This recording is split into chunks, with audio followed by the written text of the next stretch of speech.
nama saya Marwia. Saya adalah pemilik Kerang Baskom Seafood yang ada di Depok. Saya namain Kerang Baskom karena saya kan modalnya nggak banyak, sedikit. Saya lihat ada di rumah baskom nganggur, tanpa ember, bak. Ya udah, jadi saya manfaatin barang-barang itu untuk tempatnya kerang. Iya, karena ada baskom di rumah, piring, tanpa ember.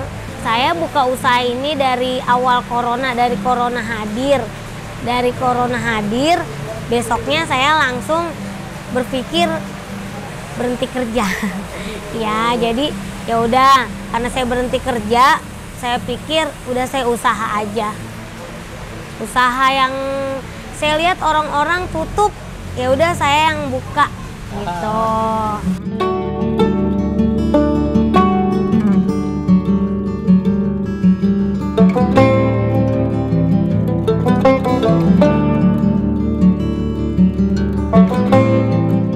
Jadi suami saya kan berhenti kerja juga karena kan corona. Terus saya juga udah nggak kerja lagi. Ya udah, saya berdua sama suami, yuk kita buka usaha, tapi usaha yang semua kalangan bisa makan, bisa coba.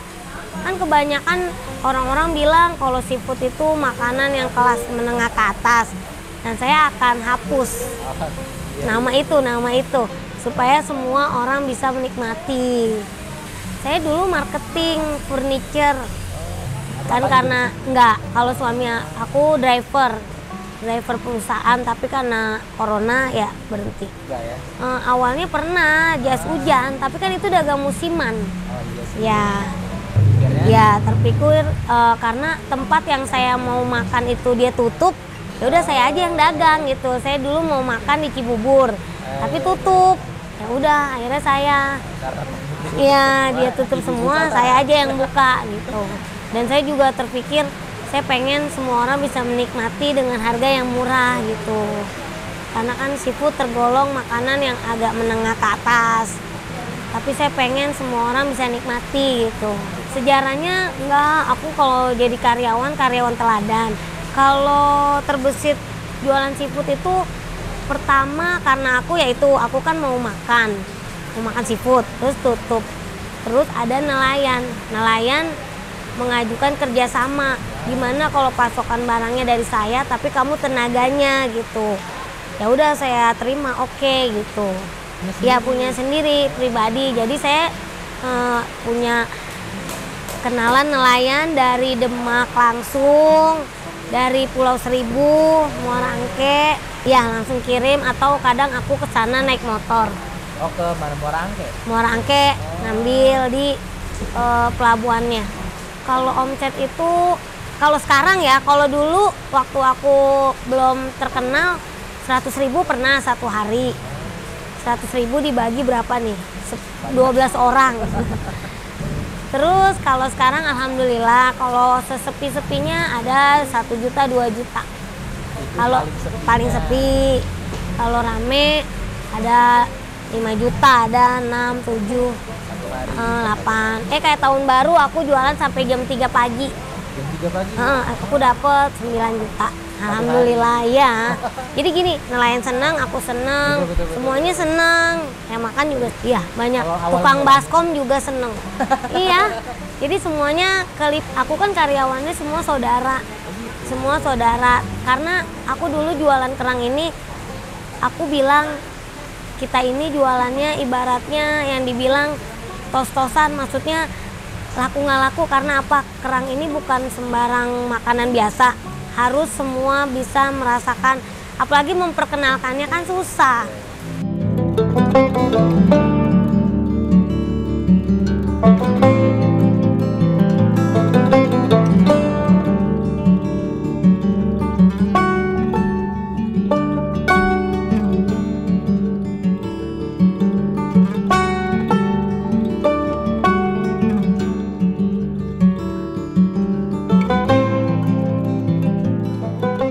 Jadi karyawannya tuh dulu aku, suami, paman, paling berlima. Kalau sekarang udah 10. Tapi bukan karyawan, semua saudara. Semua sistemnya rame, kita bagi-bagi gitu. dijaga biar Ya pasti satu sama lain harus dijaga. Kendalanya kalau misalnya seafood ini kalau misalnya sepi sih ya. Kan kalau seafood kan setiap hari dikirim. Kalau barangnya numpuk nggak keluar. Tapi kan itu dulu. Kalau sekarang alhamdulillah semuanya rame. Kendalanya kalau hujan terus sama tempatnya kan belum indah, belum rapi, ya kan? Jadi kalau hujan aku takut nih, apalagi angin. Ya kalau jualan itu suka dukanya lebih banyak sukanya. Kalau dukanya ya kalau barang-barang mahal kayak minyak ya kan. Ya pasti, aku dulu waktu PPKM malah hampir mau tutup kan. Ya karena kan pertama aku nggak boleh buka, bukanya ada jamnya. Sedangkan dagang ini kan dinikmati orang nggak mulai pagi tapi sore. sore menjelang malam ya. Nah, tuh hampir mau tutup tapi pas kebetulan ada yang review, alhamdulillah naik lagi.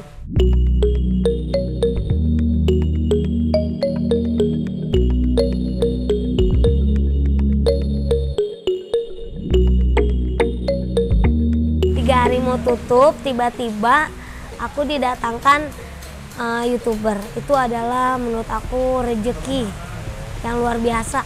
Ya itulah namanya kalau jualan pertama sabar. Sabar, ikhlas, semangat itu harus pasti. Karena kan kalau usaha kuliner itu nggak mudah.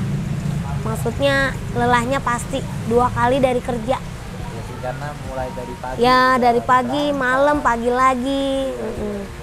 Harus ketemu nelayan, harus belanja.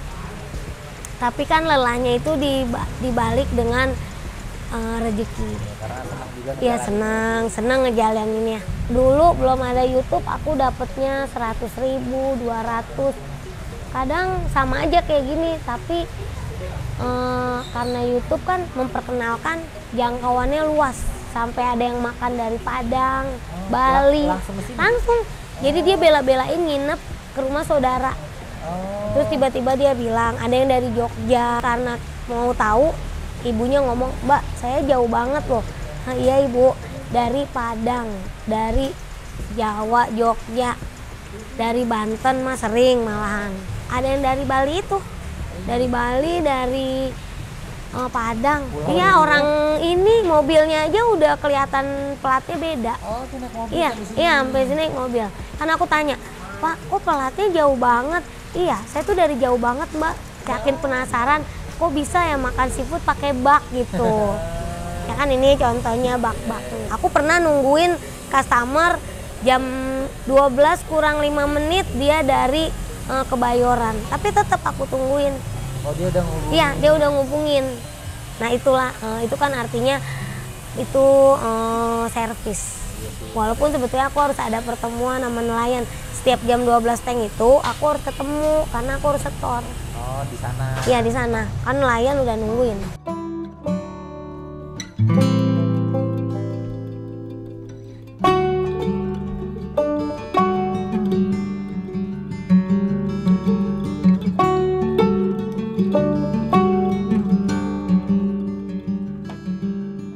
Kalau nelayan nangkep semua kerang yang di laut hampir tahu namanya. Jadi udah bawa aja ke Depok. Ini aneh, lucu gitu.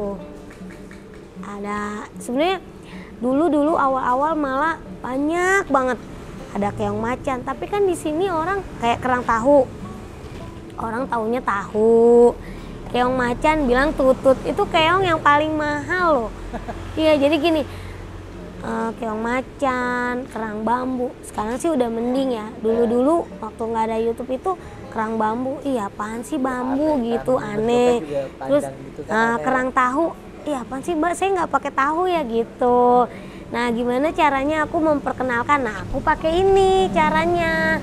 Jumat berkah. Kalau orang beli kerang hijau, aku kasih bonusnya kerang bambu.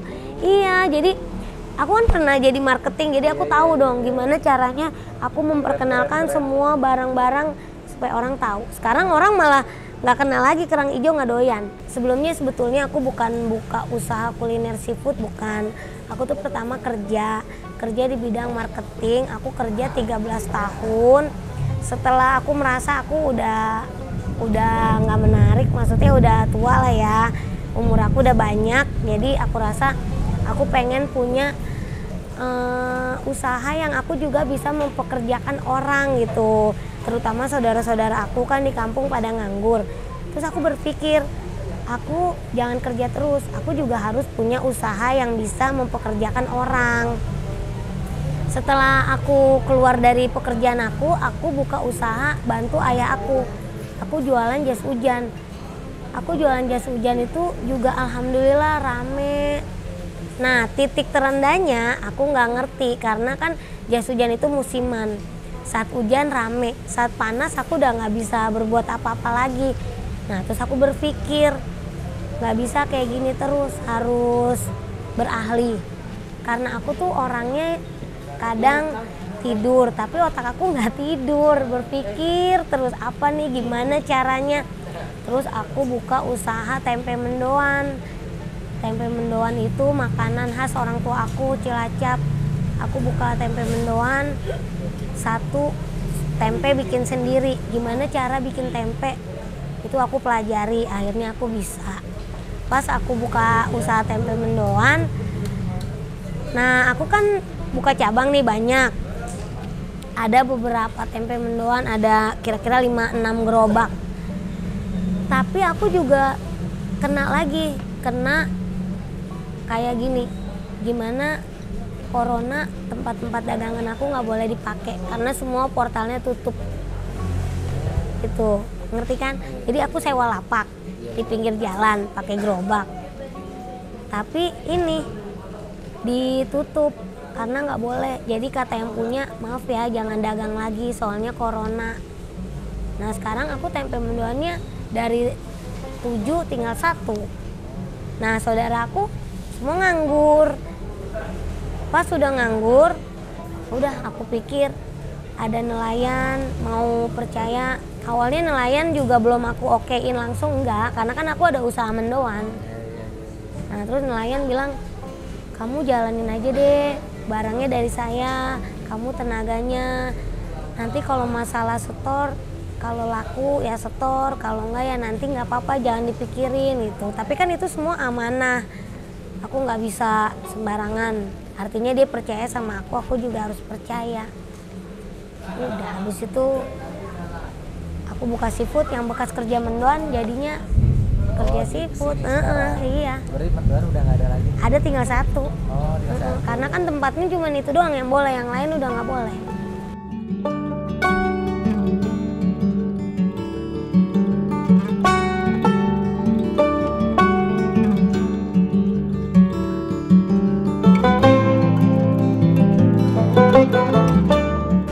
Hari lagi udah bener-bener mau tutup, mau jatuh, akhirnya datanglah yang nge-review. Siapa tuh? Itu Kak Magda, makasih ya sama Kubiler. Pokoknya mereka semua para YouTuber membantu aku, terima kasih. Karena Kak Magda, karena para YouTube aku jadi kayak gini. Kalau dulu kan aku pakai gerobak. Iya, tetap di depan.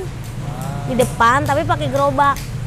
Pas ada rezeki baru deh aku bisa beli kayak baja ringan, pelan-pelan. Kalau dulu kan parkir nggak bisa, sekarang alhamdulillah udah bisa. Anak muda bisa banget, semua orang bisa kalau mereka mau.